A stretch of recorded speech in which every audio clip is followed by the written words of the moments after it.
halkani waa BBC waxaan idin kala hadlaynaa mowjadaha gaagaaban efemyada magaalooyinka qaar iyo internetka bbcsomali.com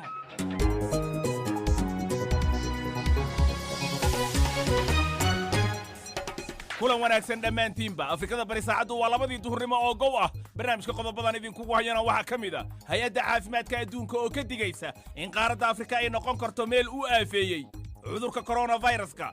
garowe oo salaadii jimcaha maanta si caadi ah looga tukaday inkastoo shalay ay dawladdu soo saartay amar lagu joojinayo salaadaha jamaacada lagu tukanayo haddaba culimadu arrinkan maxay ka yidhaahdeen qodobadii aan ku heshiinayna kuma jirin jumcada iyo jamaacaadka in la joojiyo heshiis baanuna ku ahayn arrinta wacyigelin badan in la hormariyo qodobadii aan ku heshiinayna dawladdu iyadaa qodhay oo soo saadhay dalka Jabuuti waxaa sii kordhaysa tirada dadka uu xanuunka coronavirus ku dhacayo rag dayax gacmeedka cirka ku aaday sanad ka hor balse hadda soo noqday adduunkii oo isbedelay barnaamijka waxaa soo saaray xasan sheekh cumar cismaan iyo samiir cabdullaahi jaamac dhowre aniguna waxaan ahay cabdirasaaq catoosh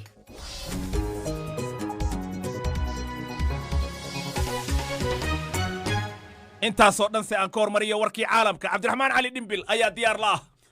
aad baad mahadsantahay cabdirasaaq dalka China waxay kor u qaadeen kala badh tiradii dhimashada ee laga soo sheegay magaalada Wuhan halkaas oo ahayd halkii fayrasku ka bilaabmay 12,000 oo dhimasho dheeraad ayaa lagu daray taasoo isku darka tirada guud ka dhigaysa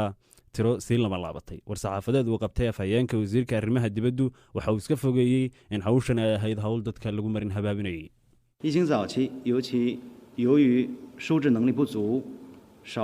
cudurku markuu heerka hore joogo awood li'ida xagga daweynta daraaddeed cisbitaallada qaarkood waxa ay ku guuldaraysteen inay isku xidhaan ka hortagga cudurka iyo kontaroolka hannaanka akhbaarta si wakhtiyaysan cisbitaalladu waa ay buuxsameen shaqaalaha caafimaadkuna waxa ay ku mashquuleen bukaanno waxaa jira warbixinno dib u dhacay warbixinno la seegay iyo warbixinno been ah laakiin marnaba ma jirin wax la qariyey sidoo kalena ma oggolaanno wax la qariyo 客观上存在一些迟报、漏报、误报的现象，但从不存在瞒报，也不允许瞒报。 wasiirka caafimaadka ee Jarmalka ayaa shaaca ka qaaday in cudurkii COVID-19 ee dalkaasi uu hoos u dhacay oo u xadidmay tirooyinka ay daabacday wakaaladda xakamaynta cudurku waxay muujinaysaa in qof kasta cudurka qaba uu gudbiyey fayraska in ka yar hal qof oo kala celcelisaan sidoo kale wararka coronavirus ayaynu ku jirnaa shirkadda dawooyinka Swaziland Roche waxay leedahay waxaanu samaynay baadhitaan dhiig si loo hubiyo qof kale unugyada iska dhiciya fayraska COVID-19 Roche waxay sheegtay inay qorsheynayso inay tijaabada ka dhigto bisha soo socota isla markaana ay leedahay awood ay kor ugu qaado wax soo saarkaas oo gaadhsiisa malaayiin saraakiisha Afghanistan ayaa sheegay in ugu yaraan 6 qandaraaslayaal maxalli ah oo ka shaqeeya saldhigga militariga Mareykanka ee Bagram ay dileen dagaalyahano laga shakisan yahay kooxda Taliban ayaa beenisay inay ku lahayd hawshaasi isla wararka coronavirus wadaadada islaamiga ee Pakistan ayaa sheegay inay qabanayaan salaada jimcaha masaajidda ku yaal guud ahaan dalkaasi inkasta oo la mamnuucay isu imaatinada waaweyn si looga hortago faafitaanka coronavirus toddobaadkan horaantiisii koox ka mid ah culimada diinta ayaa sheegay in bandowga dalkaasi lagu soo rogay uusan waxba ka khusayn wadaadada masaajidda wararkii caalamka ee BBC-na dhageystayaal waa naga intaa cabdiraxmaan cali dhimbilaad baad u mahadsan tahay hagaag hay-adda caafimaadka adduunka ee WHO ayaa ka digaysa in Afrika ay noqon karto halka xigta ee xudunta u noqon karta xanuunkan safmarkee COVID-19 ee adduunyada oo dhan ay ka qaylinayso qaaradda ayaa waxaa sare u sii kacaya tirada dadka uu soo ridanayo fayraskan toddobaadkii la soo dhaafay waxaa la xaqiijiyey 17,500 oo kiis iyo 900 oo dhimasho ah faarax lamaane ayaa wararka amuurtaasi ku saabsan soo akhriyay soona jeedinaya hay-adda WHO waxa ay sheegaysaa in qaaradda Afrika iminka tirada dadka laga helay xanuunka in ay markaasi cagacagaynayso 17,000 in ka badan oo qof weeyaane waxaana ay leedahay waa muddo 64 maalmood ah marka laga soo tiriyo maalintii ugu horreysay ee la helo cudurka qaaraddan Afrika waxa uu gaaray ayay leedahay xanuunku koono kasta oo qaaradda ah waxaana uu saamayn ku yeelanayaa raashinka ama cunnooyinka qaaradda laga helo iyo sidoo kale dibad wax u dhoofintii qaaradda iyo dakhligii soo geli jiray intaba waxa kale oo markaasi la saadaalinayaa in dhibaato weyn ay soo food saari doonto malaayiin carruur ah oo qaaradda ku nool oo aan haysan tallaalkii ay u baahnaayeen 3 milyan oo ilmood oo da'doodu ay ka hoosayso 5 sannadood ayaa waxaa la sheegayaa sannad kasta in qaaradda Afrika ay xanuunno ugu dhintaan 5tii cunugna waxaa la leeyahay midkood ma helo tallaal ay naftiisu u baahan tahay oo lagu badbaadin karo dalalka qaar oo Soomaaliya ay ka mid tahayna waxaa la yiri waxaaba ay hakiyeen tallaalkii cudurka jadeecada sababo la xiriira xanuunkan coronavirus la yiraahdo Professor Beate Katman oo ka tirsan iskuulka fayadhowrka iyo cudurrada kulaalayaasha ee magaalada London ayaa BBC-da waxay uga warrantay waxa ku dhici kara carruurta sanadkan dhalanaysa haddii aanay helin tallaalkii ay u baahnaayeen waxa ay leedahay ayada oo la eegayo kala fogaanshaha lagu taliyo xilligan oo coronavirus uu jiro haddii markaasi uu keeno in meelaha weli uusan aadka uga dillaacin laga tallaali waayo carruurta in marka ay u nuglaan doonaan cudurro kale sida Ebola iyo jadeecada oo markaasi dib u sii laba kaclaysa waxa kaleeto culimada markaasi ama saynisyahanadu ay sheegayaan ama dhakhaatiirtu in taaqudheeda ay markaasi keeni karto in difaaca jirka ee carruurta uu hoos u dhaco oo sidaana coronavirus-ku uu u noqdo mid markaasi weerara ama beegsada carruurta difaaca jirkoodu aadka u yaryahay ee aan laga ilaalin cudurrada oo markay cudurrada ku dhacaan ee ay nugleeyaan ay ilmuhu markaasi halis ugu jiraan in coronavirus-ki ayaga oo awooddii jirkooda uu wax isaga celin lahaa ay yaraanayso uu markaasi soo weeraro taana ay keento nambar badan in markaa uu ku dhaco faarax lamaane aad baad u mahadsan tahay haatanna Jabuuti waxaa maanta la shaaciyey kiisas cusub oo gaaraya 141 waxaana tirada guud ay hadda noqonaysaa 732 qof tirada hadda soo baxdayna waxa ay muujinaysaa in si ba'an uu xanuunku ugu faafayo dalkaasi Jabuuti wasiirka caafimaadka Jabuuti oo kulan la yeeshay shaqaalaha caafimaadka ayaa ku booriyey inay xoojiyaan dagaalka ka dhanka ah xanuunkan COVID-19 loo yaqaano Maxamuud Cismaan Bulxan ayaa wararkii ugu dambeeyay halkaasi ka soo diray dalka Jabuuti ayaa noqday dalka uu sida aadka u saameeyay cudurka COVID-19 wadamada geeska Afrika tirada guud ee dadka cudurka Jabuuti uu saameeyay ayaa waxay gaaraysaa 517 qof iyadoo ay ka bogsadeen 73 qof guud ahaan wadanka oo idil dhinaca kale waxaa jira dhakhaatiir ka shaqeynaya isbitaalka gobolka Cali Sabiix ee koonfurta Jabuuti ku yaala oo ilaa 30 dhakhaatiir iyo kalkaaliyaal isugu jira oo cudurkan uu saameeyay iyaga oo xaaladda bibiya caafimaad ugu jira hadda isbitaalka ay ka shaqeynayaan dhinaca kale wasaaradda caafimaadka Jabuuti ayaa waxa ay wadaa dadaalo ku aadan ka hortagga cudurkan iyadoo wasiirka caafimaadka ee dalka Jabuuti Maxamed Warsame Deriye uu kulan degdeg la qaatay mas'uuliyiinta iyo agaasimayaasha isbitaalada dalka Jabuuti kulankaasi oo diiradda lagu saarayay ka hortagga cudurka COVID-19 markii uu kulankaasi u dhamaaday ayaa waxa uu la hadlay warbaahinta. Ces chiffres nous montrent combien la propagation de la maladie est sérieuse. et qu'il devient essentiel de maintenir tirada xanuunka ee sii kordhaysa waxay tilmaan u tahay sida uu xanuunku u faafayo waxaan ku amrayaa shaqaalaha wasaaradda caafimaadka inay xoojiyaan dagaalka ka dhanka ah cudurkan COVID-19 kulankan aynu isugu imaanay waxa ugu muhiimsan ayaa ah ilaalinta caafimaadka dhaqaatiirta safka hore uga jira dagaalkan waa in ay si wanaagsan u isticmaalaan qalabka caafimaadka ee ka ilaalinaya inuu saameeyo cudurkan waxaan u soo jeedinayaa dadka inay si wanaagsan u qaataan talooyinka mas'uuliyiinta caafimaadka ka imaanaya ayna ka qayb qaataan dagaalka ka dhanka ah cudurkan waana inay joogaan guryahooda la protection de l'ensemble des professionnels de santé est sous la responsabilité du ministère de la santé qui doit leur fournir codkaasi waxa uu dambeeyay warbixintii Maxamuud Cismaan Bulxan uu Jabuuti ka soo diray BBC waxaad ka heli kartaa wararkii ugu dambeeyay ee Soomaaliya iyo caalamka oo dhan maalin walba haatanna garowe masaajidyada Puntland ayaa maanta salaadihii jamaacada si caadi ah looga tukaday iyadoo shalay ay ahayd markii dawladda ay soo saartay amar ah in la joojiyo masaajidyada la isugu imaanayo salaadaha jamaacadaha ahna lagu oogayo si looga taxadaro faafitaanka cudurka coronavirus balse Sheekh Maxamuud Xaaji Yuusuf oo ka mid ah culimada magaalada Garowe ayaa sheegay in dawladda iyo culimadu aysan ku heshiinin in salaadaha la joojiyo loona baahan yahay ayuu yiri sheekhu fulinta amarkaasi ka hor in la sameeyo wacyigelin sheekh maxamuud qadka taleefonka ayuu iigu warramay isagoo garawa jooga saaro waxaa ka muhiimsan go'aanka gogoldhig in loo sameeyo wacyigelin in loo sameeyo dadkii annagu wacyigelin waan ku wadnay laakiin wacyigelin ku filan oo weli ay ku gaari karaan inay jumcadii iyo jamaacadii joojiyaan dadku weli ma helin dadkii laguma qancin karo marka arrintaas taasaana keentay marka maanta in la tukado idinkiiyo dowladda haddaad shirteen ku heshiiseen in salaadihii masaajidada lagu tukanayay la joojiyo waxa kale aad rabteen inay dowladda samayso maxay tahay maya annagu haddaannu is aragnay maalintii isniintii lasoo dhaafay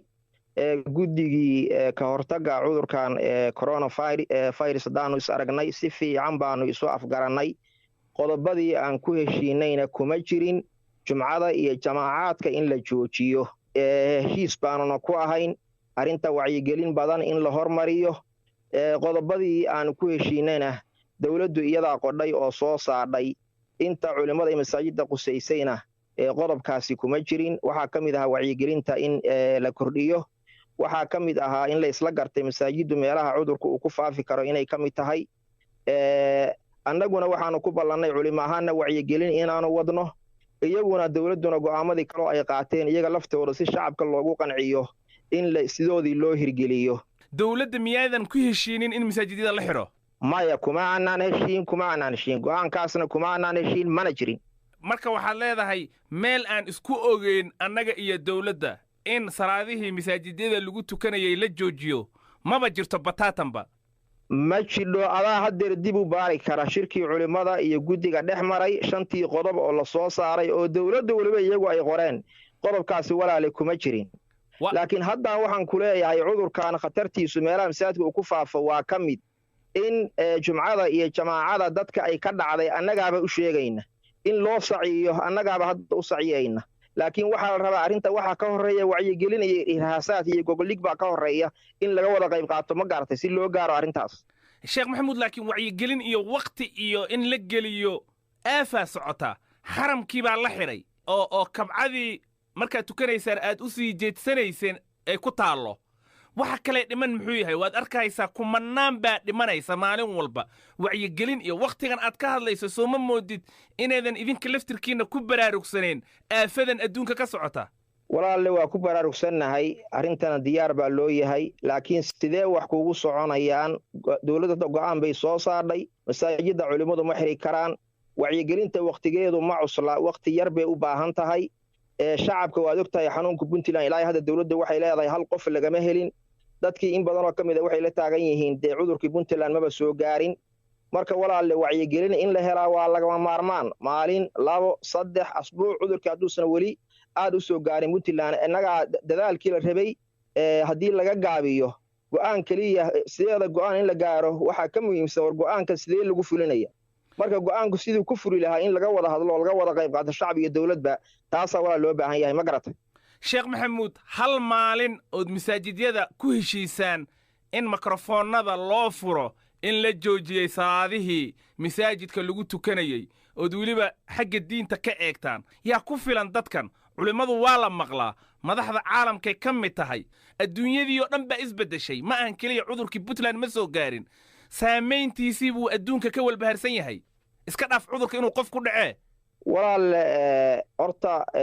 waa in lagu cibro qaataa somalilan baa isku dayday masaajidda inay xidhaho arrintan la joojiyo waa lagu guulaysan waayey xamar baa nooga horraysay waa lagu guulaysan waayey annaguna inaan nidhaahno hal masaajidda ha la xidho kuma guulaysan karno dadkuna shacabkuna weli diyaar uma aha sheekh maxamed xaaji yuusuf culimmada puntland ayuu ka mid yahay garowe ayuu joogaa qadka taleefoonka ayuu iigu warramayey hagaag naxariistii janna ilaahay ha ka waraabiya dalka maraykanka gaar ahaan magaalada atlanta ee gobolka georgiya waxaa ku xijaabtay jenaraal cabdi suldaan guray oo horay xilal kala duwan uga soo qabtay ciidanka somalilan marxuumka waxaa si weyn u yaqaanay brofesor eebaan axmed guuleed hormoodka jaamacadda camuud oo iiga warramay intii uu ka yaqaanay jenaraalka allah u naxariiso marxuumku nin buu ahaa aad u dhowrsan oo fiican oo afcourse cibaadadana ku fiican howlo badanna u soo qabtay soomaalida berigii hore dowladdii jamhuuriyaddii soomaaliya lahaana xilal xagga ciidanka booliisku ahaa beriguu yaraa uu ku bilaabay qoladii waardiye fanaasaha la odhan jiray markii dambena ilaa u gaadhay gaashaanle sare oo kaliya qaybeed ka gaadhay nin shaqadiisa ka adag oo dhowrsan akhlaaqad wanaagsan saaxiibo badan dadku ka ammaan heleen oo afkiisa iyo haddigiisaba ka ammaan heleen buu runtii ahaa allah u naxariistee somaliland markii la noqdayna xaggan somalilandna waxaa nin senior oo taliyaha ciidamada booliiska iyo asluubta labadaba soo noqday waa nin public service buu ahaa ilaa intuu kaariirkiisa oo dhani qaran unbuu u shaqaynayey dee waan u ducaynayna allah u naxariistay nin aad u fiican buu ahaa runtii oo qoys sharaflana ka dhashay oo reer la yaqaano caama gobolkan awdala oo aabihiina suldaan caama ahaa isaga laftiisa suldaannimada markii dambe lagu leeliyey laakiin de taas caam kuma ahayna shaqadii kale oo qaranka u qabtay nin hawlkarahoo ku fiican hawshiisa dadka u adeega wadaniyadu ku dheer tahay buu ahaa runtii brofesor saleymaan axmed guuleed oo qadka teleefonka iigu warramaya ayuu kaasi ahaa ka qaybgal barnaamijyada laanta af soomaaliga ee BBC oo noogu soo dir fikradaada ama aragtidaadu waxa ay tahay text message taleefonka nambarkiisu yahay 447862 kadib waxa ay kula tahay BBC Soomaali waa hagaag cirbixiyeenno sanad ka hor dayax gacmeed hawada sare u qaatay ayaa soo noqday balse maxay la kulmeen adduunkiyo aafadan covid-19 uu ka walwalsan yahay waa sheeko cajiib leh cabdinaasir saxsaxo ayaa inoo haya mactooshow 3 cirbixiyeenno Maraykan ah oo muddo sanad ah cirkaas iyo meerahaas iska meerayay oo adduunyada dusha ka daawanayay oo waxa dhacaya aan ogeyn baa shalayta soo laabtay hase yeeshee waxay u soo laabteen adduunyo gebi ahaanteedba dhalan raguntay oo siyaabo kale u muuqata waxyaabaha aadka la yaabka u geliyay cirbixiyeennadan waxaa ka mid ah in dadkii soo dhoweynaya ay xirnaayeen gashiga la mid ah kan cirbixiyeennada ay xirtaan oo kale oo isku gashi ay ahaayeen sababo la xiriira in aysan cudurka coronavirus aysan u gudbin cirbixiyeennada oo ay dadkii xitaa soo dhoweeyay ka mid ahaayeen dhaqaatiir caafimaadkooda baaray marka sanad bay ku maqnaayeen hawada sare dayax gacmeedkaasay saarnaayeen adduunkoo nabad ah oo caafimaad qaba ayay ka tageen adduunkii oo aafadan ay ku dhacday u yimaadeen adduunkii oo aafadani ay ka jirto qof kasta oo qolkiisa iyo gurigiisa ku xiran yahay ayay u yimaadeen haye marka maxaa dhacay markii la soo dhoweeyey oo dhaqaatiir afka ka xiran iyagoo dhanna qafilan ay soo dhoweeyeen runtii la yaab aad ah ayay ku noqotay waxaana kale oo jirta in cirbixiyeennadani aysan ku cusbeen arrinta isgo'doominta ama isolationka wax loo yaqaano aysan ku cusbeen maadaama muddo sanada keligood ay cirka heebaabayeen haddana markay soo noqdaan waxay ku qasban yihiin in isgo'doomin kale ay galaan oo qasab ah oo caafimaadka la xiriirta si ama cudurka aysan u qaadin ama loo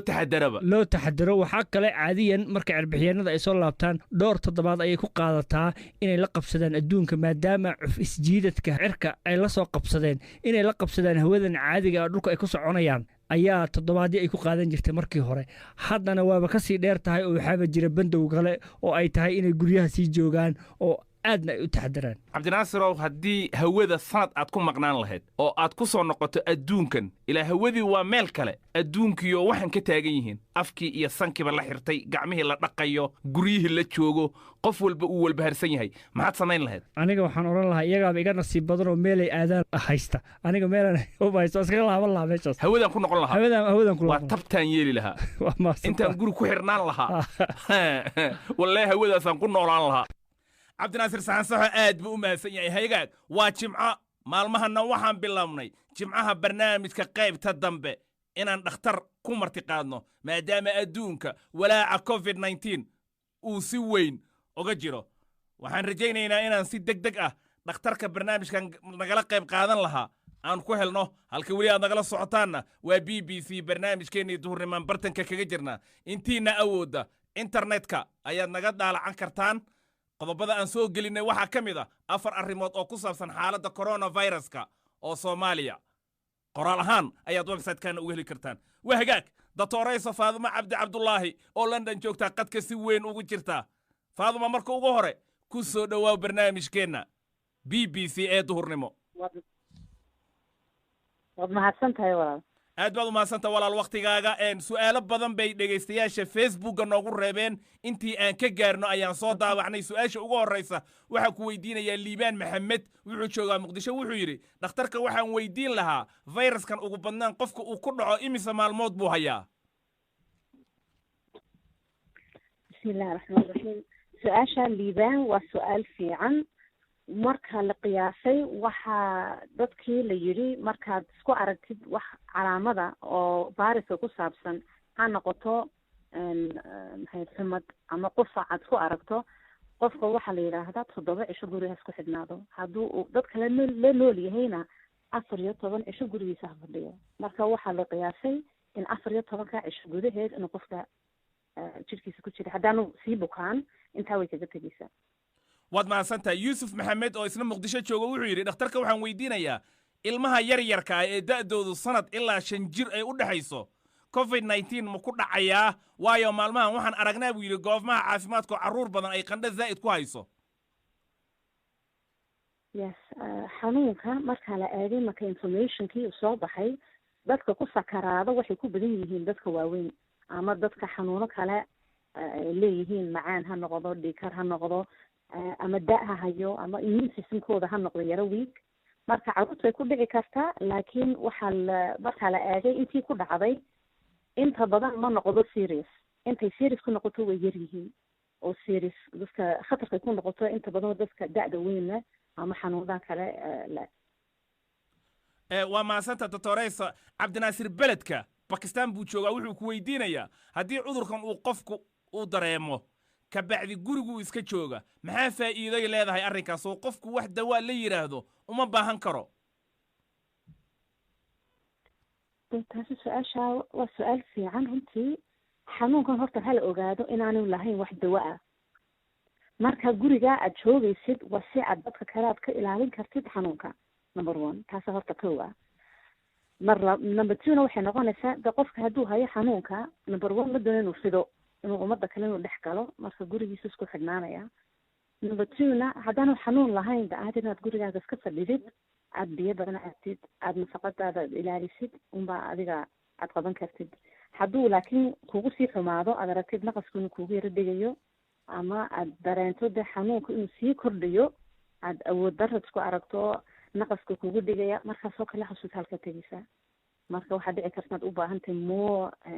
maxay caawimo kale aad u baahan tahay laakiin 80%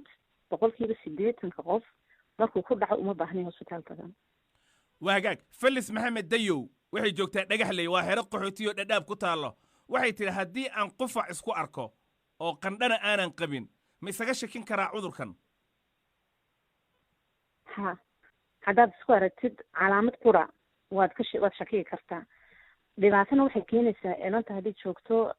maxay dadab refugee campna taasina hawsheeda iska leedahay qofka hadduu ku jiro situation baahi ah dhibaato hadduu ku jiro hadduu yani nafaqadiisna ay wax ka maqan yihiin immune systemkiisna yara dhacsan yihiin taasina wuxuu leeyahay risk gooni khatar kale qofka gelinaya marka inuu qofkaasoo kale gurigiisa isku xidhnaado haddaad wax u baahantahay dadka kale aad u dirtid aad tidhaahda igu kaan meeshan aan joogo ayaa adiga saa kuu fiican laakiin dhexgalka dadka ayaan oran lahaa iska ilaali. cabdulaahi sheekh koofiyuu ku magac dheer yahay dalka etoobiya joogaa wuxuu yidhi waxaan weydiinayaa dhakhtaradda in cudurkan covid-19 loo qaadan karo dawada borokiitada ama tan duumada. dawo horta marka la eegay horta waa su-aal fiican cabdilaahi marka la eegay dawooyinka wax u tari kara xanuunkan weli lama hayo result wanaagsan oo la oran karo dawadaha loo qaado waxaa la eegay dawooyinka kaneecada waxyaabo kalea la eegay laakiin weli dawo la oran karo u qaata ma jirto marka wax dawo ha isku xidhin waxaan oran lahaa aad yar gurigaaga fadhi ummadda kale iska ilaali dadka dhexgoolkooda ku ilaali cidnaha booqon yaan lagu soo eegin labadaa wiig dad gurigaaga fadhidid marka insha allah ilahi kaa dulqaadi haddaad seriousness ku aragtid dhakhtarka marka dadka loo gudbiyo waxaa loo gudbinaya qofka had jeer waxaa ku dhaca janwareen pneumonia ayuu noqda xanuunkani de marka la saaro ventilator ama sireerahan intensive careka maxaa loo saaraya pneumoniada waxa viruska loo qaban karo maanta lama hayo marka qofka inuu aadir gurigiisa fadhiyo intaana dadka kale waxa u fiican advice waxaan siin lahaa wax tala ah dadka waxaa fiican kulliba nafaqadooda inay ka shaqeeyaan qudrada cuna exerciseka qaata naftiina yani qofka ka shaqeyn kara inuu ka shaqeeyaa fiican laakiin wax dawo farta la saari karo maanta la oran karo dawadaasa loo qaada covid-19 ma jirto waa gartay hadalkaaga waxaa ku jirtay guriga jooga waxaan jeclahay inaad sii yara faahfaahiso faa'iidada qofka inuu guriga joogo ay u leedahay isaga iyo dadka kale xanuunka uu qaadsiin lahaaba faa'iidada waxay ugu jirto xanuunkan waxaa la yidhaahdaa infectious disease waa maxay infectious disease waa xanuun fida markaad ummadda kale aad ula tegtid dad kalea kaa qaadanaya wuxuu ku jirana qofka naqaskiisa qofaca hadalka hindhisada ayuu raacaya haddaad qof soogaa la yaro joogtid wuu gaaraya marka viruskan waxaa la qiyaasay qofka qura inuu gaarsiin karo 3 qof oo kale ayuu qaadsiin karaa marka guri joogista maxay noqonaysaa haddaad gurigaaga joogtid aad dadka kula nool ay gurigooda ay fadhiyaan aan la bixbixin gurigaa xanuunka ma dhaafayo labadii marka la fadhiyo ma dhaafayo suuqa ma geliyo xanuunka laakiin hadduu qofkii qufacaya ama sumadaysan ama iska shakisan uu baxbaxo ummaddaa kale xanuunka ayuu gelaya society-ga o dhan buu soo gelaya annagana haddaynu joogno africa annagana hawl kalaana haysaa kulli waxaanu nahay societieskeena waa health systemkeena ayaa kulli bas ka liita sariirihii baa nagu yar testingkii baa nagu yar wixii qalabkeena u baahanayay baa nagu yar marka guri joogista ayaa xiraya marka xanuunka viruska gurigaaga ma dhaafayo saa awgeed baa dadka loogu taliya gurigiina jooga farihiina maydha waayo farahu soo raacaya wuxuu ooli karaa waxyaabahan la taataabanayo miis ha noqdo tareen hadduu noqdo marka in faraha aada loo maydho in guriga la fadhiyo ayaa horta prevention ka hortag noo noqonaysa waa gartay aad baad u mahadsan tahay doctorayso faadumo cabdi cabdulaahi baa qadka ku jirta su-aalihii baan sii wadayaa sagal suldaan axmed etoobiya joogtaa gaar ahaan magaalada hartashiikh waxay tiri alaaba calaamadaha lagu garto cudurkan waxaa la yidhahdaa waa xumad iyo astaamaha hergebka kale ma dhici kartaa in qofku uu yeelan karo astaamo kale way dhici kartaa waxaa jira imika waxaa la yidhaahda qofka hadduu urta ay ka tagto taasina waa calaamad laakiin horta labada calaamada horta aada la saaro culays waa qufacayo wax umada markuu qofku isku arko wax duri ama hargab la moodo marka qofkaasi inuu aada yar isku arko inuu dhici karta inuu hayo xanuunka waayo xanuunka majority dadka ku dhacdo male wax calaamad taasaa dhibaatadana keenaysa badani dadka haddaanay calaamad lahayn anay waxba isku arkahayn taasaa dhibka keenaysa marka qofka hadduu calaamad qor isku arko inuu guriga fadhiya ayaa fiican wadanadan yurubka iminkana joogno dadkii oo dhan shicibkii waxay ku yidhaahdeen qof walba gurigiisa fadhi ama calaamad ha ku hayo ama yaanu ku hayn waayo waxay og yihiin majorityga dadka xanuunkan hayo wax calaamad maba hayoba haddana suuqiisu gelaya xanuunkuu fidaya mar bay ku dhacaysa qof weyn oo xanuun leh qofkaasaa sakaraadaya adigii haddaba isma ogid laakiin haddana waxaad qaadsiinaysaa qof kaa daciifsan marka africa way la soo baxday marka strategy african unionkiiba qoray strategy waxaa la doonayaa in strategiga wadanada africa inay ku socdaan laakiin qof walba in gurigiisa fadhiga uu fadhiyo wuxuu wax caawinaya ayaga hadday calaamad leeyihiin ma fidayaan haddaanay calaamad lahayna ma fidayso waad mahadsan tahay gallad geelle gabayre ceelasha biyaha oo duleedka muqdisho su-aashan kaa soo weydiiyey wuxuu yidhi dalka soomaaliya lacaga dollar iyo kaash shilin soomaali ah wax lagu iibsadaa dowladdana xil iskama saarin coronavirus ma laga qaadi karaa lacagahaasi la isdhaafsanayo wallaahi markaa la eegay viruska waxaa la yidhi waxyaabo aad gacantaad ku taaban karaysid wuu raaci karaa oo dhowr saac u oolaan karaa lacagta horta maan arag wax hadal haysa lacag laakiin horta train hadday noqoto miis kuraasyo dhar waa lagu sheegay marka waxaa suurtagala inay lacag ahaan xitaa ay noqon kartaa dadka markaa waxa ay hadday isleeyihiin shaki ay ku jirto gloves yar bay xiran karaan laakiin waxaa horta alaabadana taataabana yes virusku uu oolaan karaa doctorayso sidaa awgeed yurubtan markaynu dukaamada tagno iminka waxaa laynagu yidhaahdaa cash lacag ahaan ha ku bixina qof walba kaarkiisa yar ayuu mashiinka taabsiinaya lacagta la diidaya in lasi siiyo aad baad u mahadsan tahay faadumo cabdi cabdulaahi dhakhtaradii maanta barnaamijka martida noogu ahayd ayay ahayd london bay joogtaa waad ku mahadsan tahay faadumo cabdiyey wakhtiga aadna siisay sidoo kale waxaan u mahad celinayaa dhegaystayaasha su'aalaha facebooka ku soo dhiibtay idaacaddii intaasaan ku soo qatimaya barnaamijkan wadajir waxaa u soo wada saaray xasan sheekh cumar iyo samiire cabdulaahi jaamac jimcaha galabtana doodeenna waxay ku saabsan tahay coronavirus iyo soomaalida dhaqaalaheeda sida uu u saameeyey inta ka horraysa waa dhammaan bahdii b b c oo isku duuban oo idin leh nabadgelyo